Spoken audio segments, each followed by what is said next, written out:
Are you wondering what to do with your leftover grout or thinset? In today's video, I'll show you how you can use them to make your own mosaic substrates. We often throw away unused portions, but why not create something new and usable instead? And as you'll see, there are lots of shape options. Let's get to it. Welcome back, and if you're new here, my name is Julie. And on this channel, we talk about tips, tricks, tools, adhesives, materials, and specific mosaic projects, all to shorten your learning curve when it comes to creating mosaic art. So if that sounds like something you'd be interested in, please consider subscribing. So before we get too involved or going down that rabbit hole of talking about leftover grout and thinset, if you're new to mosaic and you're wondering how to mix up grout or thinset, I've done a series of videos here on the channel all about the subject, including how to mix it up, how to tint it, how to color it, and I'll include a link to the playlist down below in the description so you can check it out. So you've mixed up a batch of grout or thinset, you've done your mosaic project, you're finished with it, and you've got leftovers. So what do you do with it? Well, usually you throw it out, right? You've already done your work and you don't have a need for leftover grout and thinset. But what if you could do something with those leftovers, like create new mosaic substrates? Well, that's exactly what I do with my leftovers. I fill silicone molds with my grout, thinset, and cement leftovers. I keep the trays ongoing and just fill them whenever I have leftovers. It keeps the grout and thinset out of the garbage and does something useful and constructive with them instead. There are so many silicone shape options out there right now, tons. And you can really spend a lot of time looking at all of the options and planning for future projects. There are silicone molds from little items like these substrates I created today, to bigger options like this huge mosaic cupcake that I made for a client.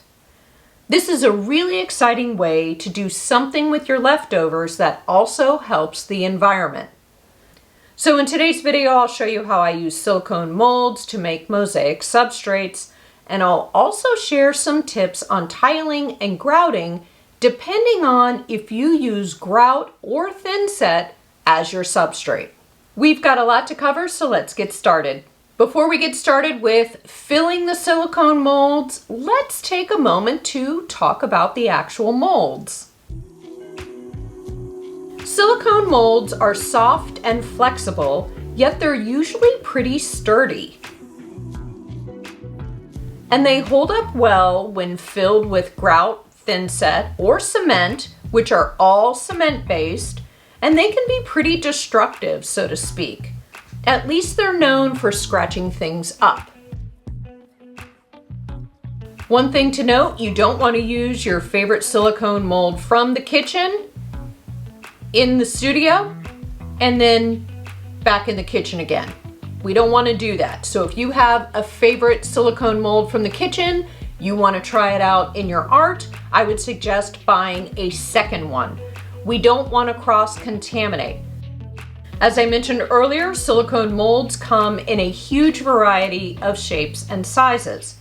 You might see them in the baking aisle as candy molds, lollipop molds, ice cube trays, or even cupcake molds.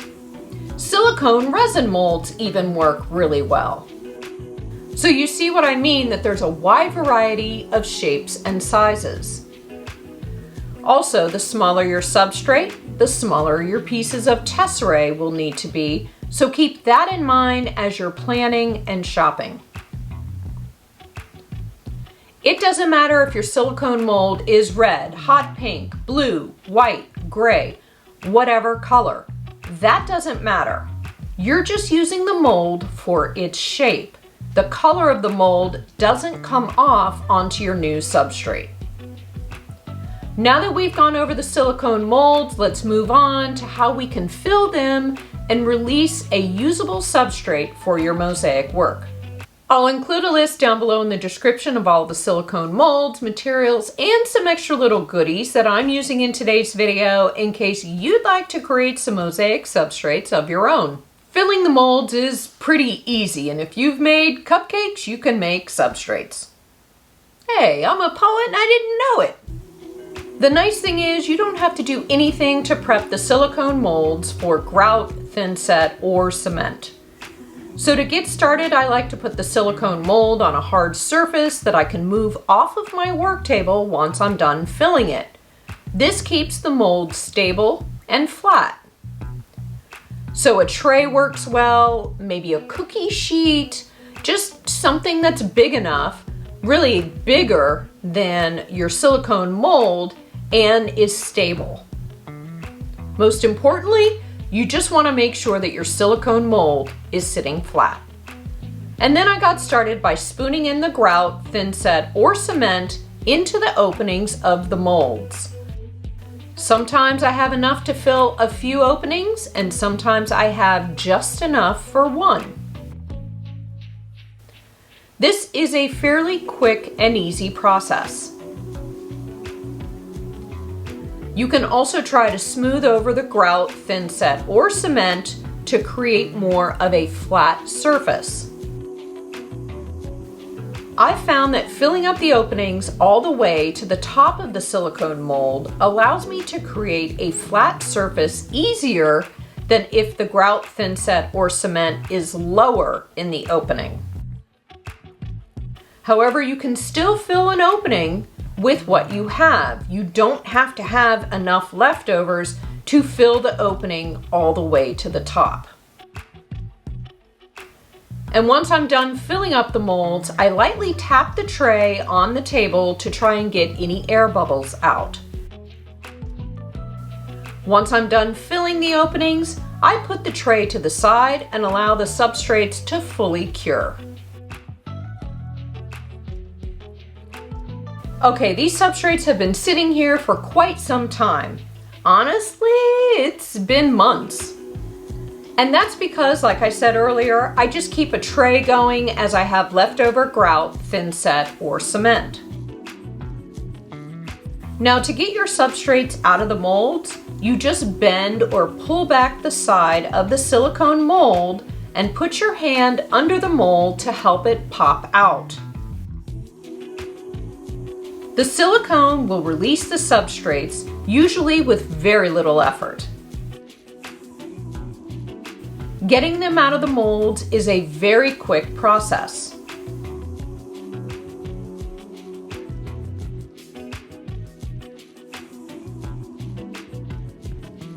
So once your substrates are out, it's time to clean your molds. Now to clean up your molds, take them outside and rinse them off with a hose, and if you want, you can scrub them with a coarse brush. Do not clean your silicone molds in your house. This means not in your kitchen or your bathroom sink, the bathtub, or shower. Your silicone molds have cement-based material on them. Therefore, if you rinse that down your sink, you run the risk of permanently clogging your pipes. I don't care if my silicone molds get super clean or not, since I only use them for the shape and will cover the final substrates with mosaic anyways. Remember that these will never have food in them. Plus, grout, thinset, and cement are abrasive, so your silicone molds never return to brand new condition. However, they're still very much reusable. So once I'm done scrubbing them and getting them as clean as they're gonna get, I like to give them a few days to dry thoroughly on a towel before I put them away. So now that we have our substrates out and the molds are as clean as they're going to be and they're drying, it's time to look over our substrates and see if any of them need to be cleaned up before we start applying our tile work. Substrates from grout will be easier to clean up than substrates from thinset and cement. But keep in mind that all can be cleaned up. To clean any rough edges or surfaces, I suggest using a file, a Dremel with a sanding tip, or a sanding stone. I recently did a video here on the channel all about how to use a sanding stone in your mosaic work, and I'll include a link to that video down below in the description so you can check it out. So to smooth any rough spots on your substrates, you'll lightly go over them with whatever method you choose. Keep in mind, the grout substrates are much easier to sand than the thinset or cement substrates. So you don't want to overdo it with the sanding of grout substrates. It takes minimum effort to clean them up. If you have a corner that didn't quite fill in with the grout, thinset, or cement, don't worry about it. Just cover it up with your mosaic work. To tile your substrates, you have lots of options. You can tile the surface area on top, or you can also tile the sides and back as well.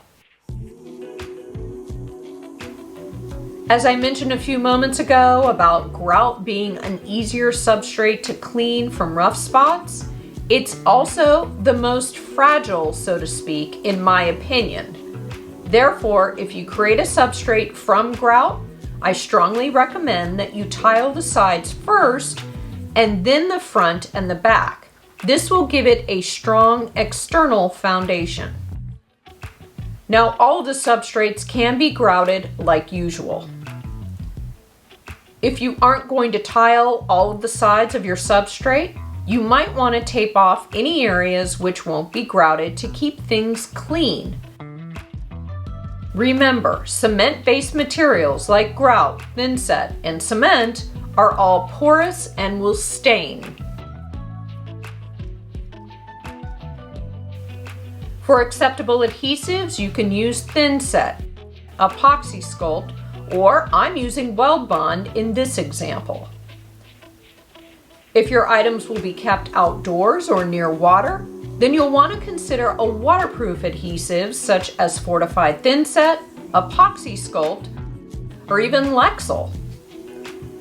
These substrates can be used as standalone decor, or you can adhere them to a larger mosaic substrate to create a 2D effect. I'll include a list down below in the description for all the silicone molds and materials and extra goodies that I used in today's video in case you'd like to create some mosaic substrates of your own. Question of the day, let me know down in the comments, how do you use your leftover grout, thinset, or cement? I would love to hear. Thank you so much for watching. Please give this video a thumbs up as it really does help my channel, and subscribe if you haven't already. Click the bell notification so you never miss a single upload, and let me know in the comments if there's something you'd like me to cover in a future video. I'll see you soon. Bye. Okay, let's see if we can get this done before the rain starts. Yeah. The substrates tool, nope. Thank you for watching. I'm glad you're here. Yeah? Yeah, we're good? Okay. I'll include a list down below in the, I don't know. Got that out. For all of this. Get it together. How are we looking? Good? Head's not chopped off? Okay, good. Okay, good. How do you use, how come I can't say that? How do you use? Okay, all right. It's so quiet out there. The rain is, has stopped for the moment. If you're looking for more mosaic inspiration, you can check out one of these two videos. Until then, see ya. I'll see you soon. Bye.